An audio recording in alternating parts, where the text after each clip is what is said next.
Welcome back in my YouTube channel India Dil Se, and you are watching another video of Nishta 3 FLN module। YouTube के एक और video में आप सबका स्वागत है। आज हम लोग देखेंगे बुनियादी संख्यात्मकता आकलन प्रश्न उत्तर। अगर आप ये सभी 40 प्रश्न तैयार कर लेते हैं तो गारंटी मानिए कि आप 20 में 20 अवश्य उठा लेंगे। आप ये भी चीज़ ध्यान में रख लीजिए कि आपको मार्च तक 12 मॉड्यूल समाप्त करने हैं। तो ये फरवरी का मॉड्यूल है, मॉड्यूल 9। तो आइए प्रश्नोत्तर शुरू करते हैं। अगर आप मेरे इसी तरह इन्फॉर्मेटिव वीडियो व्हाट्सएप ग्रुप से जुड़ना चाहते हैं तो डिस्क्रिप्शन बॉक्स में लिंक दिया हुआ है, आप वहां से भी मेरे व्हाट्सएप ग्रुप को ज्वाइन कर सकते हैं। याद रखिए, यह प्रश्नोत्तरी वीडियो आपके लिए सिर्फ मार्गदर्शन के लिए है। ध्यानपूर्वक समझकर इसे पूरा करें।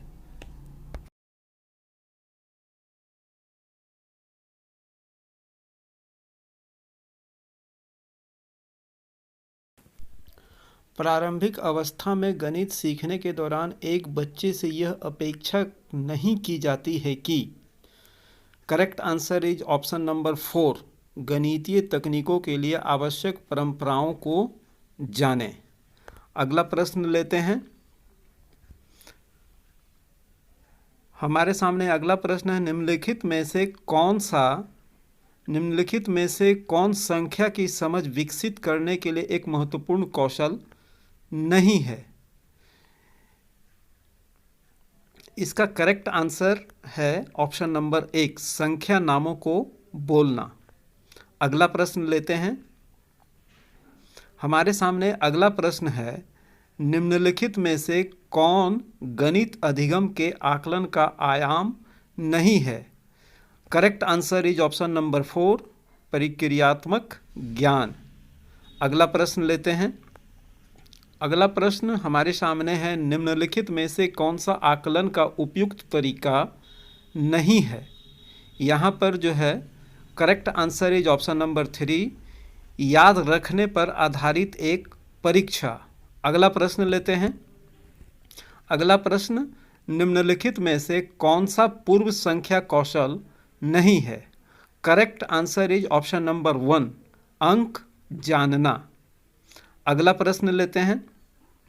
अगला प्रश्न हमारे सामने है, निम्नलिखित में से किसमें एक संग एक संगतता शामिल नहीं है। Correct answer is option number 1, समूहन इसका सही आंसर है। आइए अगला प्रश्न देखते हैं।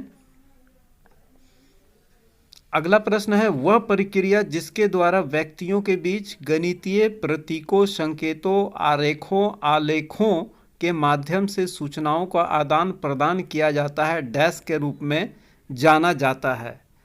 Correct answer is option number 4,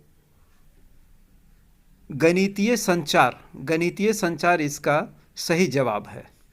अगला प्रश्न लेते हैं। हमारे सामने अगला प्रश्न, वस्तुओं के समूह के आकार को मापने और संप्रेषित करने के लिए निम्नलिखित में से किसका उपयोग किया जाता है। Correct answer is option number 1, cardinal संख्या। अगला प्रश्न देखते हैं। अगला प्रश्न है, निम्नलिखित में से कौन सी बुनियादी संख्यात्मकता का घटक नहीं है। Correct answer is option number 3, संख्या के नाम याद रखना इसका सही जवाब है। अगला प्रश्न देखते हैं। अगला प्रश्न है, एक संग्रह की कार्डिनैलिटी को तुरंत समझने की क्षमता आमतौर पर बिना गिनती के 4 या 5 से अधिक नहीं को कहा जाता है। सुबिटेजेशन इसका सही जवाब ऑप्शन नंबर 2 है। अगला प्रश्न देखते हैं। हमारे सामने अगला प्रश्न है, पूर्वशालीय शिक्षकों को निम्नलिखित में से किससे बचना चाहिए। Option number 4 is correct answer, बच्चों को संख्याओं की समझ से पहले संख्याएं लिखने को कहना इसका सही जवाब है। अगला प्रश्न देखते हैं। हमारे सामने अगला प्रश्न है, कब कहा जाता है कि एक बच्चे ने आकार और स्थान की समझ हासिल कर ली है। Correct answer is option number 3, जब बच्चा बिना समझे घन, घनाव, गोला आदि आकृतियों के नाम रटता है। इसका सही जवाब है। अगला प्रश्न देखते हैं। अगला प्रश्न है, निम्नलिखित में से कौन एक बच्चे को प्रारंभिक वर्षों में संख्यात्मकता में दक्ष बनाने का उद्देश्य नहीं है? तो यहाँ पर सही जवाब है, यह उन्हें तेजी से गणना करने में मदद करता है। Option number 4 is correct answer. अगला प्रश्न देखते हैं। अगला प्रश्न है, निम्नलिखित में से कौन डेटा प्रबंधन का एक घटक नहीं है? Option number 3 is right answer, correct answer. Data का संग्रहण इसका सही जवाब है। अगला प्रश्न देखते हैं। हमारे सामने अगला प्रश्न है, वस्तुओं को वर्गीकृत करने के लिए आवश्यकता है। Option number 3 is right answer, correct answer है। वस्तुओं को उसकी विशेषताओं से पहचानें। अगला प्रश्न देखते हैं। हमारे सामने अगला प्रश्न है, निम्नलिखित में से कौन सा संख्याओं का प्रकार और उपयोगिता नहीं है? Option number 4 is correct answer, सौंदर्य संख्या। अगला प्रश्न, यदि छात्र विभिन्न त्रिभुजों के गुणों का नाम बता सकते हैं लेकिन अभी तक उनके बीच संबंध नहीं देख पा रहे हैं, तो वे वैन हिल ज्यामितीय सोच मॉडल के किस चरण में हैं? Option number 4 is correct answer, विश्लेषण इसका सही जवाब है।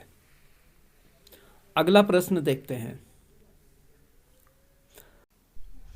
हमारे सामने अगला सवाल है, कितनी बार 4 जोड़ने पर 16 प्राप्त होगा? Option number 4 is right answer, 4 बार। 4 बार इसका सही जवाब है। अगला प्रश्न देखते हैं। अगला प्रश्न है, डैश संख्याओं का उपयोग किसी वस्तु की स्थिति वर्णन करने के लिए किया जाता है जब उन्हें एक विशिष्ट क्रम में व्यवस्थित किया जाता है? तो इसका सही जवाब option number 1 is correct answer. Option number 1 में है क्रमवाचक इसका सही जवाब है। आइए अगला प्रश्न देखते हैं।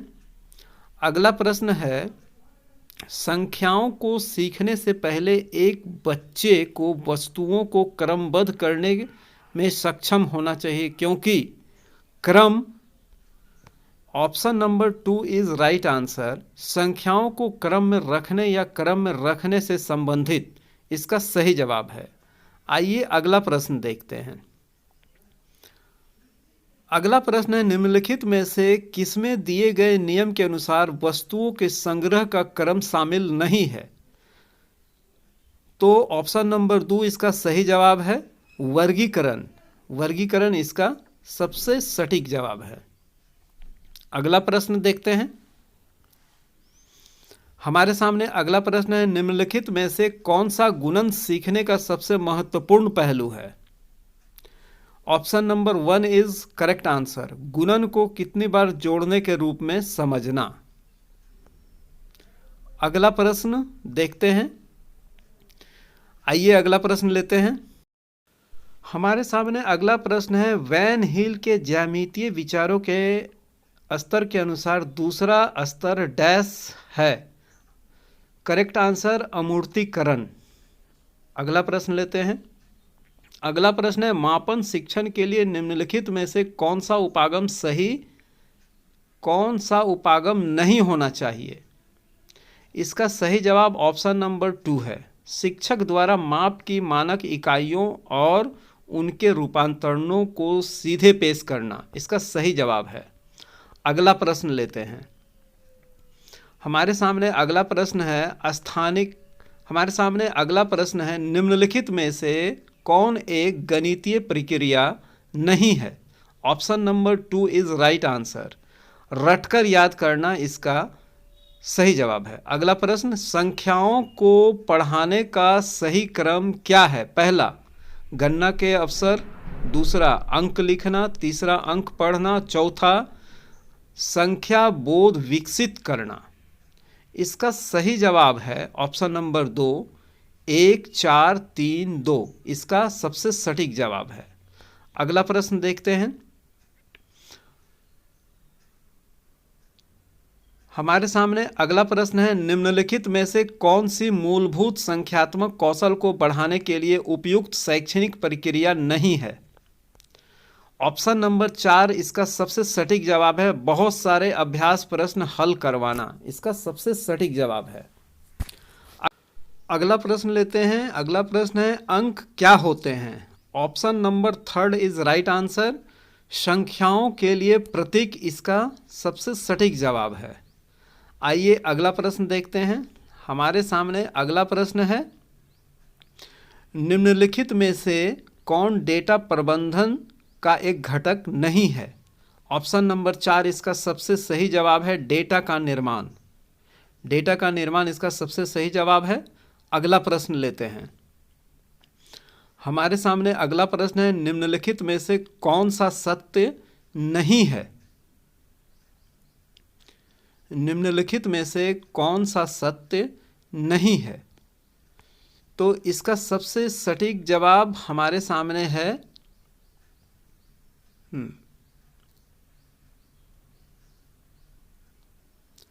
सभी आयत वर्ग होते हैं। इसका सबसे सटीक जवाब है। आइए अब अगला प्रश्न लेते हैं।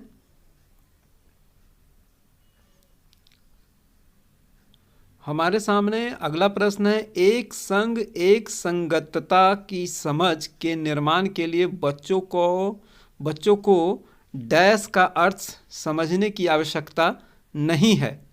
Option number 3 is right answer. संख्या निर्देश करने की प्रणाली इसका सबसे सटीक जवाब है। अगला प्रश्न देखते हैं।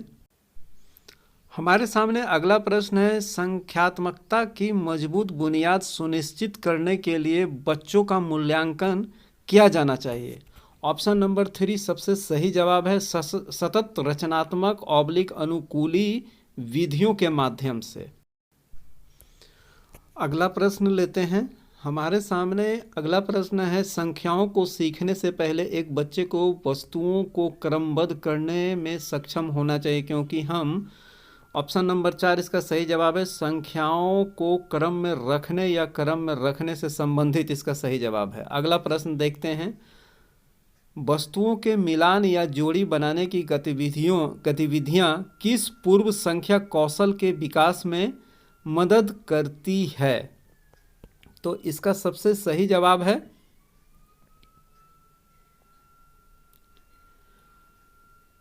प्रत्येक से अलग पत्राचार करना। इसका सबसे सही जवाब है। वहां पर 33 प्रश्न दिए गए थे, 7 प्रश्न यहां पर दिए गए हैं। अगर आप 40 प्रश्न तैयार कर लेते हैं तो यकीन मानिए आप 20 में 20 अवश्य उठा लेंगे। मेरे सामने जो 20 प्रश्न दिए गए थे, मैंने 20 को हल किया। यहाँ आप देख सकते हैं टोटल क्वेश्चन 20 पूछे गए थे, 20 को मैंने हल किया और 0 को स्किप किया। और जब मैंने इसे सबमिट किया तो आप देख सकते हैं यहाँ पर मुझे 20 में 20 प्राप्त हुए। तो इस प्रकार आप भी 20 में 20 उठा सकते हैं। आशा करता हूँ ये वीडियो आपको बहुत अच्छा लगा होगा। अगर वीडियो पसंद आया तो ज़रूरतमंदों के बीच ज़रूर शेयर करें, लाइक करें, और मेरे चैनल पर नए हैं तो प्लीज़ मेरे चैनल को ज़रूर सब्सक्राइब कर लें और मेरे हर वीडियो का नोटिफिकेशन पाने के लिए नोटिफिकेशन बेल भी दबा दें। मिलते हैं नेक्स्ट वीडियो में, तब तक के लिए गुड बाय।